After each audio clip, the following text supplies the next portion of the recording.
What's going on, guys? The Comics Kid 2099 here. Welcome to day 322 of the 365-day graphic novel review challenge. Today, I want to talk to you about Contest of Champions. This is technically not a tie-in to the 2015 Secret Wars miniseries. It does not say Battle World or War Zones on there. It's kind of a sequel slash spin-off of Secret Wars. It does build on what was going on in Secret Wars, but it's not exactly a tie-in that was happening during the events of Secret Wars like a lot of these stories have been. And this is by Al Ewing, Paco Medina, Thomas Labourot, Juan Velasco, David Curiel, Guru FX, and Andrew Crosley. And this is a 6-issue miniseries as well as collecting material from All New, All Different Point 1, Issue 1. I did not really like this book.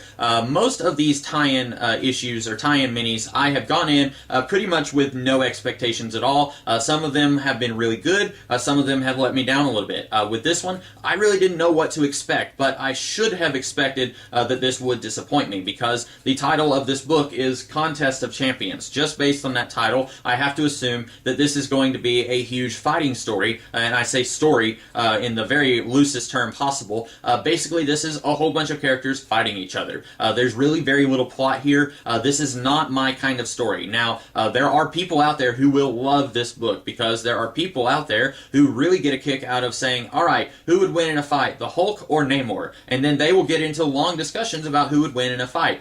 I personally don't care about any of that. I understand that most of the time, whenever two characters get in a fight, it's up to the writer who is going to win that fight. The Hulk has fought Namor before and won. Namor has fought the Thing before and won, but then the Thing has fought the Hulk and won. There's no consistency with who would win in a fight. So when you build an entire 6-issue miniseries out of, and then this character shows up and he's going to fight that character, and then that character is going to defeat that other character, and then they're going to get in a fight, I don't care. I just don't care. The one thing that I thought I might enjoy about this is they were going to be pulling from many different alternate realities, and they would have, say, Spider-Man 2099 fighting Maestro from Future Imperfect, and we get to see him on the cover there. I thought maybe we were going to have something like that, but then at the beginning of the book, the Maestro, he is working for the Collector, and he says, no, we don't want to pull from many different alternate realities. That's what your competitor is doing, and that's going to be his downfall. We are only going to pull from the 616 universe. And I thought, but that's the one thing that I was looking forward to here. I wanted to see a whole bunch of characters from the Marvel Multiverse fighting each other, and then you're already handcuffing yourself to the 616 universe and getting a whole bunch of characters from that universe. And then it takes a turn for the stupid where Maestro says, we have to pull a bunch of characters that nobody would think to look for. Characters who nobody will miss if they die in this Contest of Champions. So, who does he grab? Gamora from Guardians of the Galaxy and Iron Man. Iron Man is one of the A-listers of the Marvel Universe. He is huge. Everyone would be looking for him if he died in this thing. And then I guess they realized that, and so very early in this book, they send him back home with no memory of what's going on here.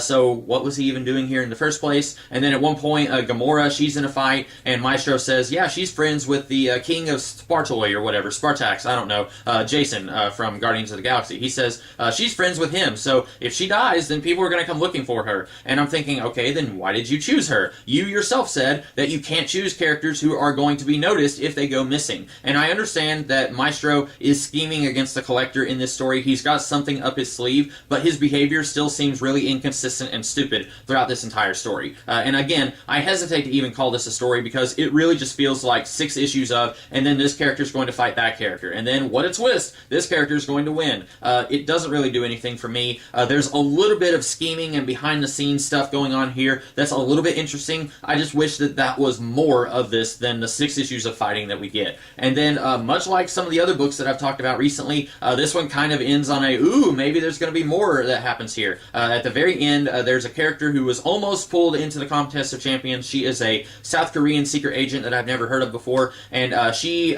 pulls the Ultimates to her side and says, I need your guys' help investigating the death of my friend and teammate, and it's the Ultimates of the 616 universe. It's not the Ultimates, the Avengers of the Ultimate Universe, and she says, I need you guys' help, and that's the last page stinger. I have no idea if if this continued anywhere else, maybe in an Ultimates miniseries somewhere that had Black Panther and I think Monica Rambeau in that team.